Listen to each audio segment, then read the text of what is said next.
अस्सलामुअलैकुम नाज़रीन, FM news सां गॾु मां आहियां अमानुल्लाह। अवां सां पन्नो आकिल मां ब्रेकिंग न्यूज़ शेयर करे रहिया आहियूं।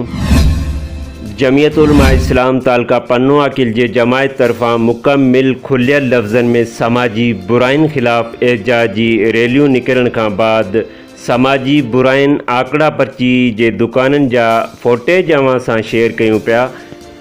आकड़ा पर्ची जे दुकाननि जे ॿाहिरां दुकान बंदि हुअण सबबि दुकान जे ॿाहिरां ॿकरियूं आराम करे रहियूं आहिनि। ही जेके फुटेज आहिनि पन्नो आकिल मां अवां सां शेयर कयूं पिया।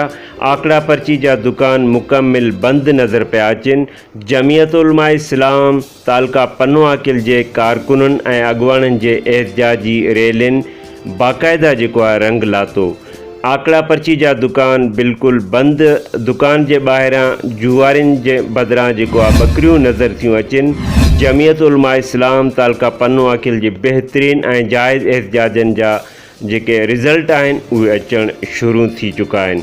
ही जेके फुटेज आहिनि अवां सां पन्नो आकिल मां शेयर कयूं पिया। नाज़रीन, जमियत उलमा इस्लाम सां जेकॾहिं ॿियूं पार्टियूं बि गॾिजी करे आवाज़ उथारिन त शायदि पन्नो आकिल ऐं सखर मां बदअमनी, जुआ, समाजी बुरायूं ख़त्म थी सघनि थियूं। ही जेके फुटेज आहिनि पन्नो आकिल में आकड़ा पर्ची जे दुकाननि जा अवां सां शेयर कयूं पिया।